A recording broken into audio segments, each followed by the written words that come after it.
Bismillahirrahmanirrahim. Assalamualaikum warahmatullahi wabarakatuh. Waalaikumsalam warahmatullahi wabarakatuh. Alhamdulillahirabbil alamin. Wassalatu wassalamu ala asyrofil anbiya'i wal mursalin Sayyidina Muhammadin wa ala alihi washabihi ajmain, amma ba'd. Puji syukur kita panjatkan kehadirat Allah Subhanahu wa taala. Atas berkat, rahmat dan hidayahnya lah kita dapat berkumpul di tempat yang insya Allah penuh barokah ini.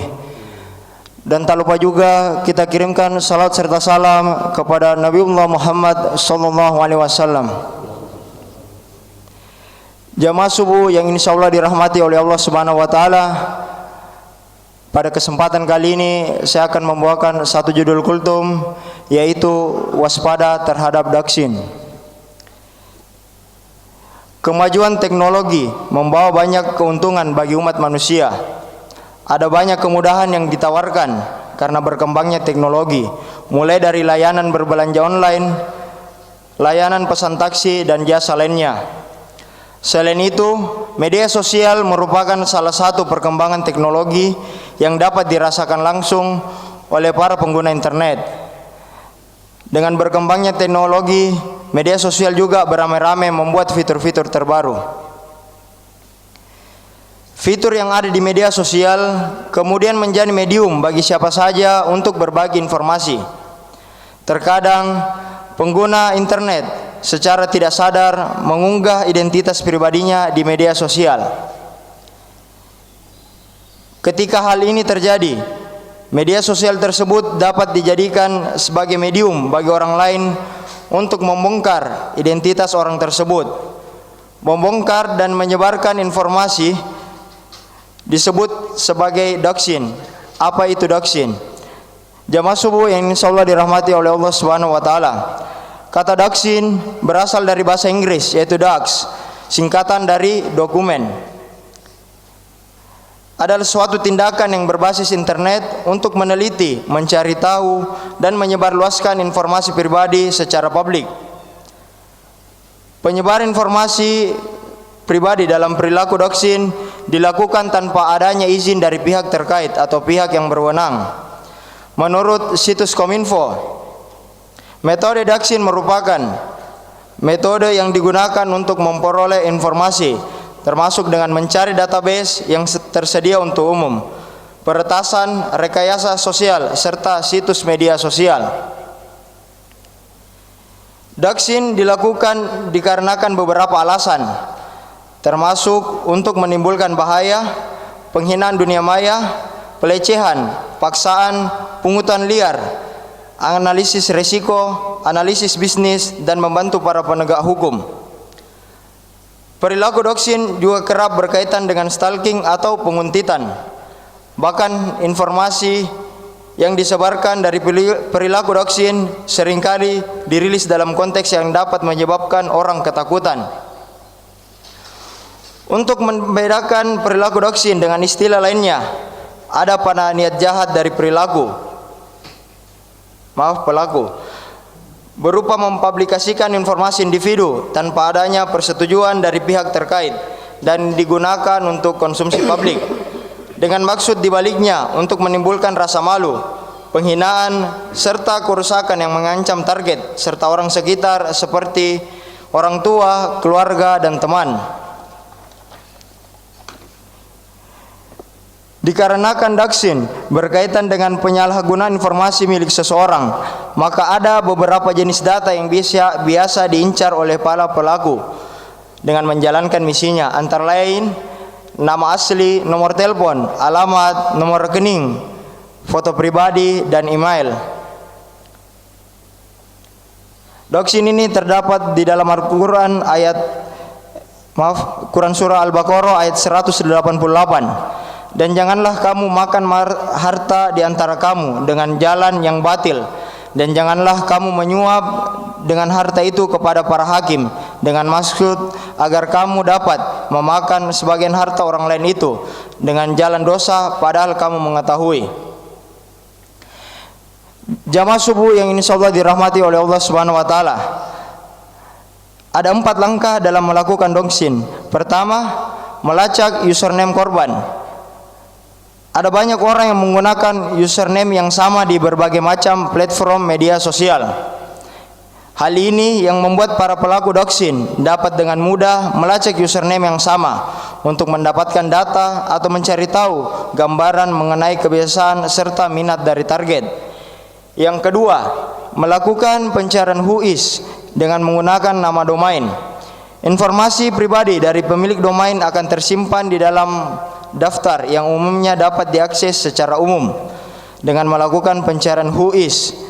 Jika pembeli domain tidak menyembunyikan informasi pribadi ketika pembelian, maka informasi dapat ditemukan dengan mudah oleh siapa saja.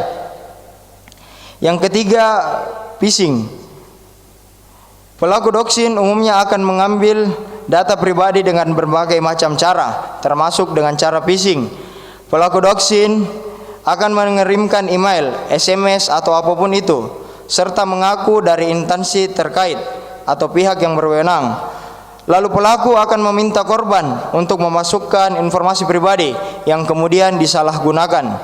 Oleh sebab itu, kita harus selalu waspada pada pemberitahuan yang kita terima dengan mengkonfirmasi lebih lanjut kepada pihak yang terkait mengenai informasi atau pemberitahuan yang kita terima. Keempat, apabila akun media sosial kita bersifat publik, maka siapa saja dapat mengetahui informasi apapun yang kita sebar pada akun media sosial kita masing-masing. Jamaah subuh yang insyaallah dirahmati oleh Allah Subhanahu wa taala. Tindakan doxing memang cukup meresahkan, maka tidak heran apabila korban doxing beberapa ada yang merasa resah dan tidak aman setelah informasi pribadinya tersebar luas di media sosial. Ada beberapa jenis dari tindakan doxing yang perlu diwaspadai serta beberapa cara mencegah agar doxing tidak terjadi pada kita semua. Adapun jenis tindakannya, yang pertama, de-anonymizing. Jenis doxing yang pertama merupakan tindakan doxing yang membongkar identitas akun atau akun yang berusaha menyembunyikan identitasnya. Pada umumnya, tindakan doxing ini hanya berawal dari rasa penasaran netizen saja yang ingin mengetahui siapa pemilik akun tersebut. Yang kedua, targeting. Jenis doxing kedua adalah targeting, yaitu doxing yang memiliki target. Pelaku menyebarkan identitas korban yang memungkinkan korban untuk ditemukan atau dihubungi. Pada umumnya, data-data yang disebarkan oleh pelaku doxing targeting adalah alamat, nama atau nomor telepon. Jenis doxing targeting dapat membahayakan korbannya dikarenakan sewaktu-waktu korban bisa mendapatkan teror atau bahkan ancaman dari orang lain. Yang ketiga, jenis doxing delegitimizing, yaitu jenis doxing yang dilakukan agar kredibilitas dari korban jatuh. Doxing delegitimizing biasa dialami oleh para pejabat.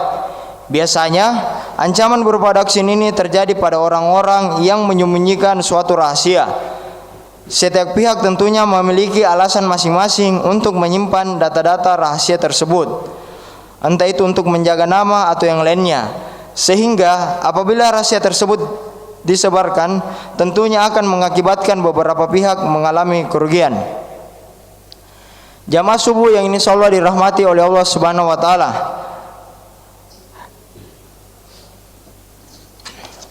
Ada 5 cara mencegah doxing. Yang pertama, menjaga privasi di media sosial.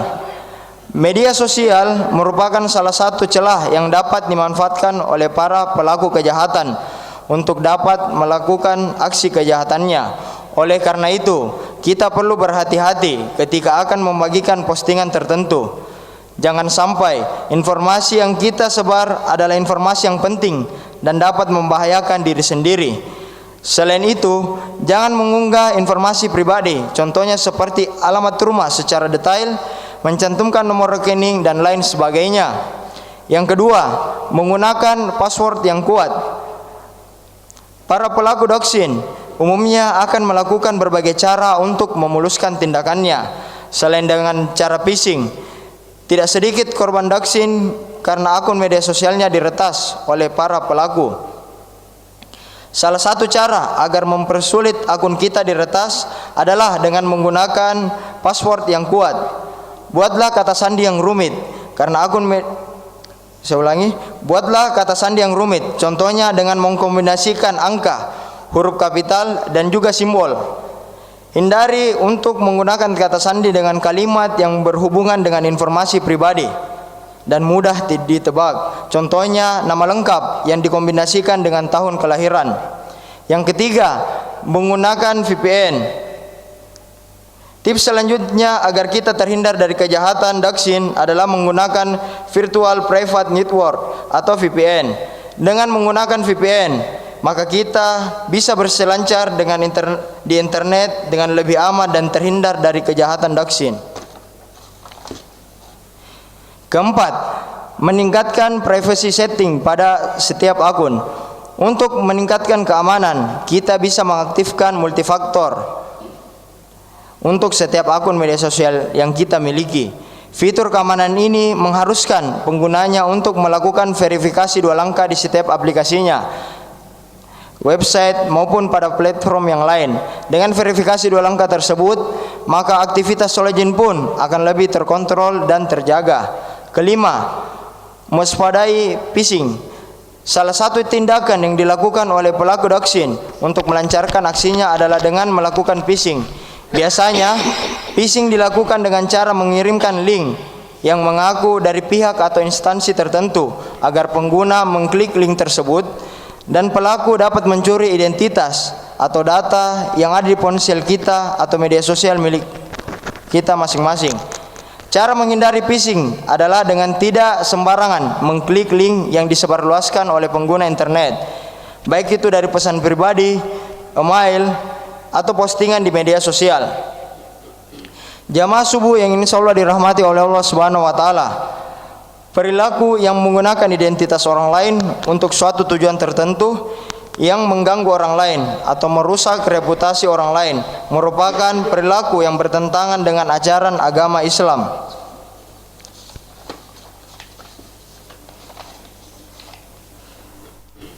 Doxing ini termasuk kejahatan yang zalim.